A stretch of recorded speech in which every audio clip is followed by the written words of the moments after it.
Bonsoir à tous et à toutes et bienvenue dans votre magazine Tour à Tour. Merci de votre fidélité. Vous pouvez également nous suivre en direct sur Facebook. Acte 8, scène 1 de ce 36e Tour cycliste de la Martinique et 3e doublé de l'édition. Et celui-ci est signé Mario Rojas de l'AEC. Après avoir procédé à un écrémage kilomètre après kilomètre dans la succession de bosses que comptait le parcours, le 10e du classement général ce matin ne comptait plus qu'Eddy Michel Cademart comme compagnon d'échappée à l'entame de la seconde montée de Valat, mais ce dernier a dû lui aussi abdiquer. C'est donc en solitaire que Mario Rojas a franchi la ligne d'arrivée à Rivière-Pilote, Caril Chassol, Valérie Vincent et José Lechertier.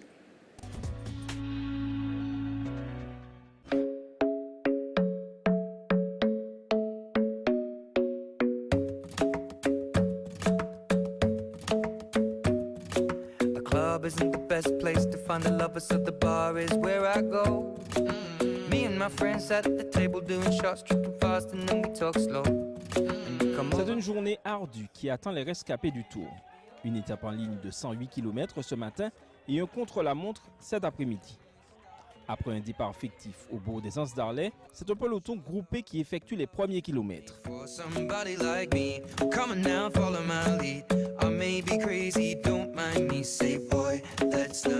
Une période de calme qui ne dure pas. Une fois sur la RN5, les accélérations se multiplient.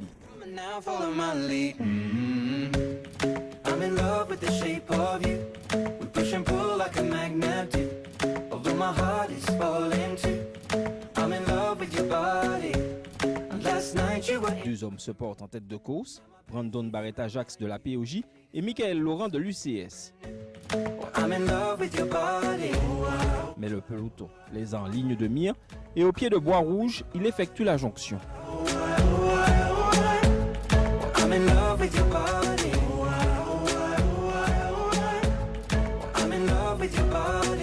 Mais ils ne restent pas unis. Avant 4 croisés, 13 hommes sortent du peloton et parmi eux, Ismael Sanchez Criminez de République dominicaine.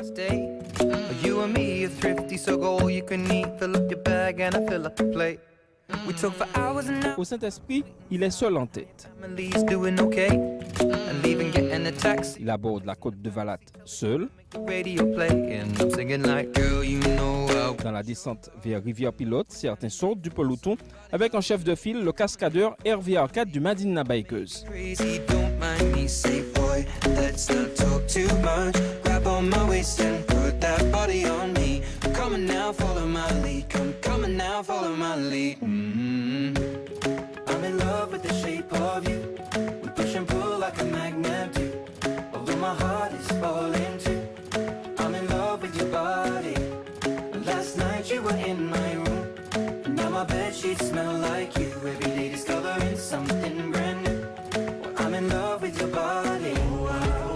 Avant Rivière-Pilote, ils sont 7 en tête de course. Sanchez Criminez de République dominicaine, Nubule de l'entente VCF Winoteam, Rocras de l'Arc-en-Ciel, Laurent de l'UCS, Cademart et Arcade du Madina Bikers et Barrett-Ajax de la POJ. Lors de leur premier passage sur la ligne d'arrivée, ils ont 40 secondes d'avance sur le peloton.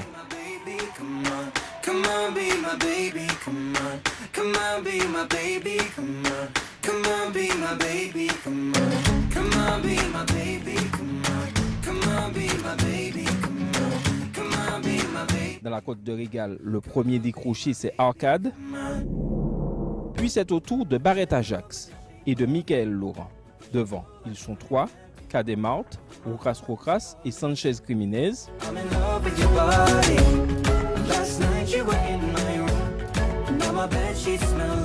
Et derrière, le groupe maillot jaune revient et rattrape les décrochés du groupe de tête.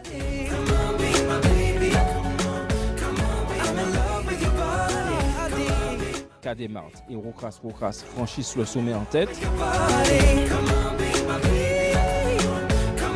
Puis arrive Sanchez Criminez et Brandon Barrett-Ajax. Au rond-point de Petit-Bourg, le duo a 46 secondes d'avance sur Barrett-Ajax et Sanchez Criminez.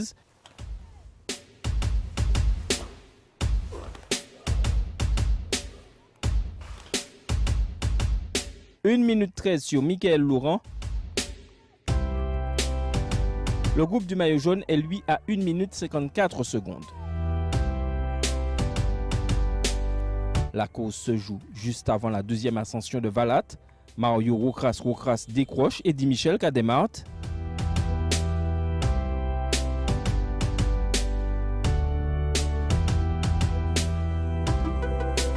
Le sociétaire de l'Arc-en-Ciel accélère et creuse l'écart.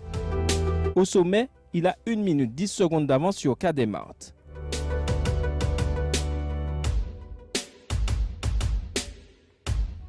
Mario Rocras remporte ce premier tronçon.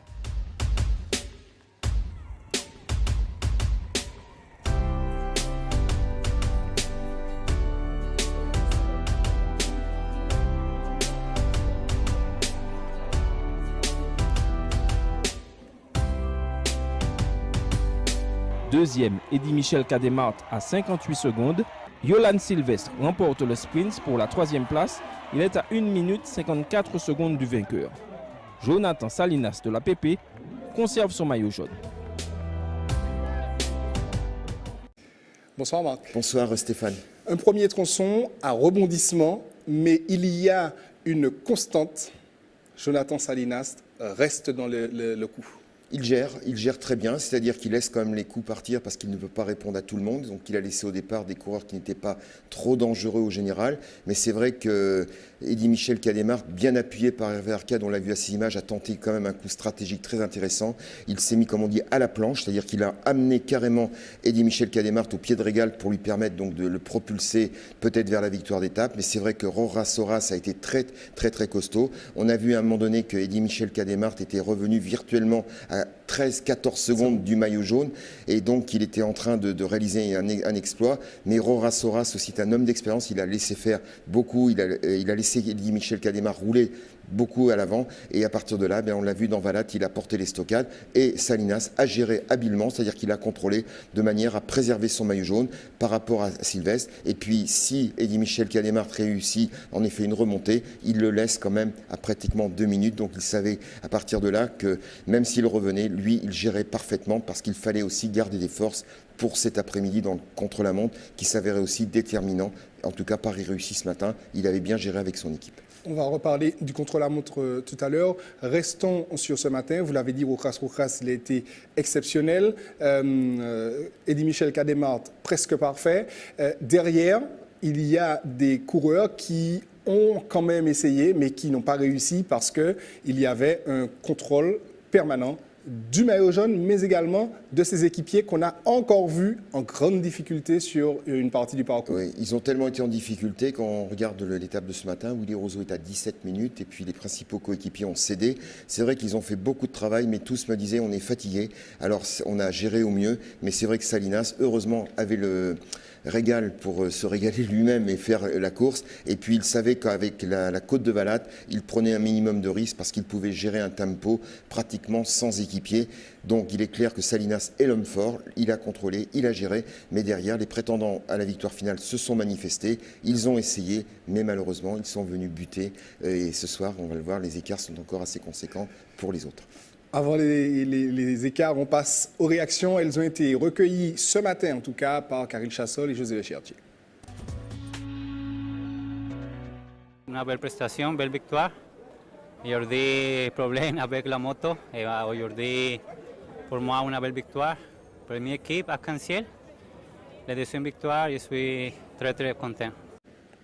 Marc, c'est le 3e doublé, puisqu'il y a, à part lui, Simon Kerr et également Vaubourgeux qui ont réalisé donc, 2 victoires d'étape. Est-ce un signe d'une domination quand même de ces coureurs qui ont des qualités? Oui, tout à fait. Alors on va les reprendre dans l'ordre.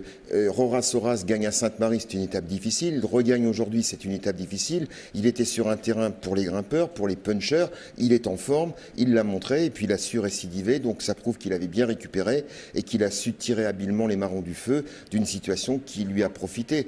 Maintenant, on va le voir tout à l'heure pour Simon Kerr, donc des 2 victoires contre la montre plus une étape en ligne. Jeune prometteur, on va revoir les images. Et puis pour Vaubourgeux, 2 victoires d'étape. Malheureusement, aujourd'hui, alors qu'il était en 2e position du classement de la montagne, chute à régal. fracture de la clavicule, donc abandon et dommage, mais bon, c'est la course, c'est ainsi, mais il s'affichait comme lui aussi, non pas comme un prétendant au podium, mais pour le classement de la montagne, il avait joué son rôle et il était deuxième, mais malheureusement, il ne sera pas sur ce podium demain. Il ne sera pas sur le podium, il n'aura pas non plus le maillot à poids du meilleur grimpeur.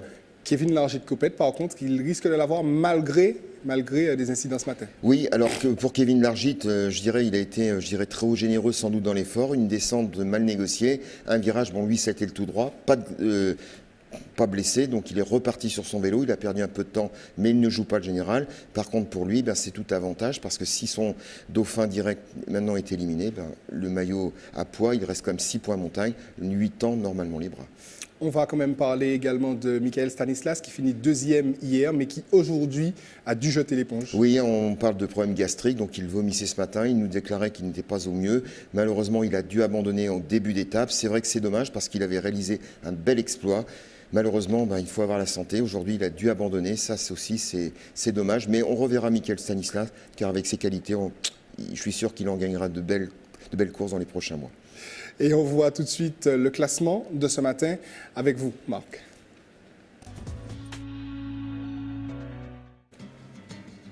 Voilà, donc Mario Alberto Soras l'emporte. Donc le coureur de l'Arc-en-Ciel bat Eddy Michel qui a démarré deuxième du Team Adi Bikers à 58 secondes. Troisième, Yolan Silvestre donc à 1,54. Quatrième, Jonathan Salinas donc de la pédale pilotine à 1,54. Christopher Belmar, le coéquipier de Silvestre, cinquième donc de la J31 dans le même temps. Sixième, Cédric Eustache donc en 1,54. Donc il est du CCV. Septième, Cédric Lecatin de la Guadeloupe à 1,58. Lionel Mini, son coéquipier, termine huitième dans le même temps. Colonne donc termine également à 1,58 et Thierry Rago donc à 10e à 2 minutes 01 seconde. Il est de la pédale pilotine. Merci à vous, Marc. Cet après-midi, la scène 2 de l'acte 8 consistait en un contre-la-montre de 15 km pour les rescapés du peloton. Et là, c'est Simon Kerr qui en a encore remis une couche. Il aligne sa 3e victoire d'étape. Retour sur ce second tronçon avec toute notre équipe. Un contre-la-montre de 15 km et demi, c'est ce qui attendait les coureurs cet après-midi à Rivière-Pilote. Et le moins que l'on puisse dire, c'est qu'il a été passionnant et à rebondissement. Sur la 3e marche du podium, on retrouve Yolan Silvestre. Le sociétaire de la JC 231 a tout tenté pour grappiller du temps sur le maillot jaune. En vain, il parcourt la distance en 23 minutes, 16 secondes et 41 centièmes. Si il ne remporte pas ce contre-la-montre, il fait mieux que son principal rival. Jonathan Salinas rajoute 26 secondes d'écart entre Sylvestre et lui. Le sociétaire de la PP réalise le bon chrono de 22 minutes, 50 secondes et 30 centièmes. Mais celui qui a démontré qu'il est le meilleur dans cet exercice, c'est Simon Kerr. Déjà vainqueur du contre-la-montre à Fort-de-France dimanche dernier, le sociétaire de l'entente occitane de formation récidive. Il parcourt les 15 km et demi en 22 minutes, 26 secondes et 41 centièmes.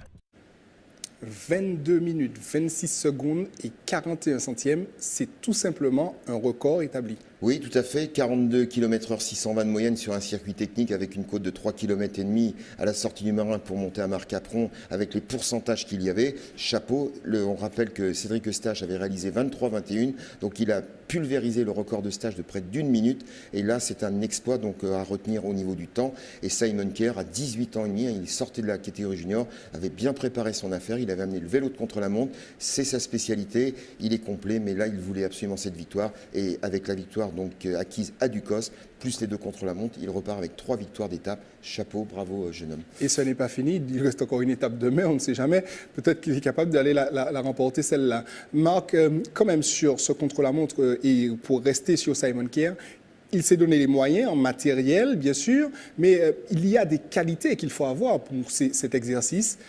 Quelles sont ces qualités? Et visiblement, il les a. Ouais, alors les qualités, c'est qu'il faut être complet parce qu'il faut rouler d'abord, pouvoir emmener du braquet, puis se faire violence et se faire mal. Et là-dessus, il sait très bien le faire. Il faut passer les bosses, mais les passer vite et savoir relancer. Et dans des contre-la-montre comme il y avait aujourd'hui, savoir descendre, il va avoir suffisamment de lucidité pour négocier, par exemple, une descente comme Marc Capron, qu'il a reconnu. Et à partir de là, bon, il se donne un plan. Et je crois qu'au niveau de son équipe, c'était complètement millimétré, il avait des temps de passage qui étaient déjà calculés et à partir de là, il faut donner beaucoup de puissance et c'est un garçon qui est très volontaire, qui sait vraiment donner le maximum, qui sait se mettre vraiment, comme on dit, à la planche. Donc, et comme il a un cœur qui bat très lentement, et bien lorsqu'il faut aller très loin dans l'effort, et bien il peut encore aller beaucoup plus loin parce que justement ses capacités cardiaques sont énormes. En tout cas à 18 ans et demi, moi je suis admiratif de ce jeune homme qui réalisera sûrement de belles performances à l'échelon supérieur. Jonathan Salinas, il grappille encore 26 secondes sur son poursuivant immédiat, Yolan Sylvestre. C'est tout bon pour lui? Ah bah, bien sûr, puisque ce soir, en reprenant 26 secondes, on va le voir dans le général, donc il augmente son avance. Et donc pour lui, ça prouve qu'il était en grande condition. Il a fait un meilleur temps que l'année dernière, au même titre que Yolan Sylvestre, certes battu de 26 secondes par Salinas, mais il nous confiait le temps qu'il a réalisé est meilleur que celui de l'année dernière. Donc il n'a pas de regret. Il dit lui-même, j'ai donné le maximum. Bon, je suis tombé sur plus fort. Le contre-la-montre reste l'épreuve de vérité. Il s'incline, mais il reste quand même, je dirais, 1 minute 26 secondes, on va le voir. Donc, est-ce que c'est possible? La course demain est tellement étonnante qu'il y a des scénarios possibles. Donc, en tout cas, il essaiera, mais le pourra-t-il? On le verra demain. Donc, contre-la-montre qui a été remporté par Simon Kerr, on l'a dit. On écoute les réactions à l'issue de ce contre-la-montre. Quelles ont été recueillies par José Lechartier? On termine deuxième, donc troisième sur le podium, je crois. Donc on ne peut pas se plaindre. Donc vu d'où il sort Yolande et le résultat qu'il fait sur le tour, déjà sur le chrono de dimanche et celui-là, on peut dire chapeau que notre retour réussit avec le podium et deuxième au général. La course se termine demain après-midi, donc c'est sûr qu'il va encore tenter, donc on n'a pas le choix. À 1h26, il y a encore du temps, il y a encore de la bagarre, donc j'espère que demain après-midi, nous allons oser, comme nous l'avons toujours fait depuis 2-3 jours, et que ça aboutira oui ou non, et puis on verra si Salinas nous gagne, parce qu'il sera meilleur, et ce sera tant mieux pour le cyclisme. Ça c'est la victoire, mais on n'a pas encore la victoire. La victoire, c'est demain après-midi. Maintenant, on n'a jamais gagné une course tant qu'on n'a pas franchi la ligne. Maintenant, on est bien parti pour. On se battra jusqu'au bout pour faire plaisir aux supporters de l'APP, au peuple martiniquais qui sont là avec nous depuis un moment. Je sens qu'il y a quand même une ferveur autour de nous et je fais tout pour les faire plaisir. Il a pris un très bon départ. Je l'ai vu au départ très motivé, très concentré. Il nous a dit surtout pas de bruit, de rester zen parce qu'il n'aime pas trop la pression. Et je l'ai vu dans les montées, vraiment, il était formidable. On a vu, il y a une véritable gestion de l'humain aussi sur ces épreuves. Pas de bruit, pas de pression. Il faut que le coureur soit le plus calme possible. Il y a une relation pour le délier de pédalage aussi dans cet exercice? Alors, l'important, le problème, c'est qu'il y avait 2 demi-étapes. Donc, une étape en ligne qui a laissé des traces et de la fatigue. Donc, il faut déjà gérer la récupération, gérer l'alimentation et gérer également la préparation de ce contre-la-montre. Parce qu'on ne va pas monter sur la rampe de lancement, partir 15 km comme ça. Les coureurs vont reconnaître, donc ils font des kilomètres avant. Simon Kerr et de l'Occitane, ils ont été reconnaître, ils se sont chronométrés, ils ont regardé un petit peu les différents points stratégiques pour négocier au mieux. Et à partir de là, on se met dans une bulle mentale, on se met à l'abri un petit peu de tout le monde pour être dans une concentration, pour pouvoir donner de l'explosivité à ce contre-la-montre. Donc pour eux, c'est vrai que c'est tout une gestion, et pour les directeurs sportifs aussi, parce qu'il y a ils ont parfois 4, 5, 6 coureurs, et il faut donc suivre un coureur, tout de suite ressauter sur un autre coureur, et pour eux, c'est vraiment, croyez-moi, ce matin, quand ils sont montés dans le bus, ils emmenaient déjà les vélos de contre-la-montre, déjà préparés, parce qu'on ne repassait pas à l'hôtel, et pour eux, c'était vraiment chronométré au millimètre, donc il y a vraiment, je dirais, on gère l'instant de manière à optimiser le résultat final. La journée était donc close avec ce contre-la-montre. Jonathan Salinas et Eddy Michel Cademart réalisent les bonnes opérations du jour. La preuve avec le classement de ce second tronçon et on enchaînera avec le classement général.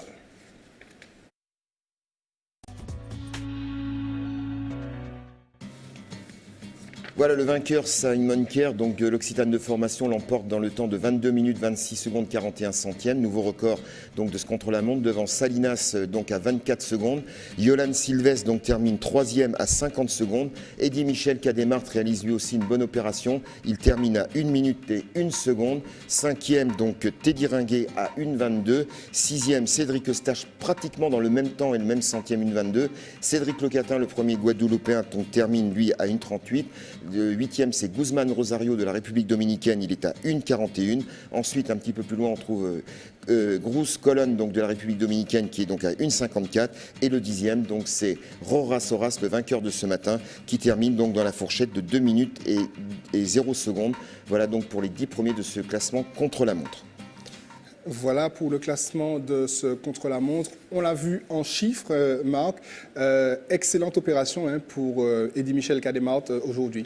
Oui, tout à fait. Il était 5e ce matin donc au classement général. Il était pratiquement 2e à la fin d'étape, mais il était donc 3e ce midi. Et en réalisant donc un excellent contre-la-montre et en terminant à la 4e place, il se positionne à la 3e marche du podium.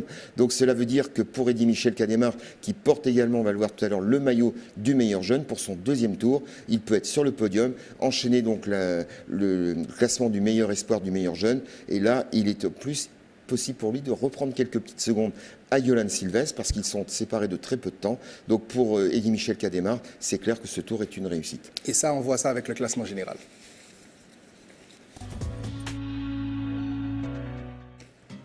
Voilà le classement général ce soir. Donc Salinas donc est en tête de la pédale pilotine. Il précède donc Yolan Silvestre d'1 minute et 26 secondes. Eddy Michel Cademart est 3e à 1,59.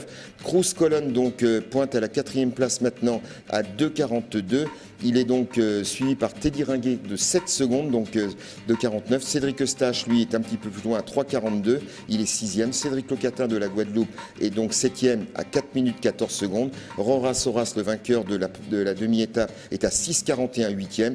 Lionel Mini donc est à 7,14 9e de la Guadeloupe. Et Polidori, donc du team belge, lui est maintenant à 11 minutes et 23 secondes. Donc là, à partir de là, de très gros écarts. Mais le podium est encore très resserré. Le podium est encore très resserré. Il y avait également donc le protocole qui a duré un peu plus longtemps que prévu ce soir. Et donc avant de parler des maillots, je vous invite, Marc, à nous projeter sur l'étape de demain, une étape qui depuis plusieurs années réserve une bagarre sans merci. Rivière Pilote Lamentin avec Morne Pitot à faire 3 fois, un départ à 13h30, 4 fois avec un départ à faire à 13h30.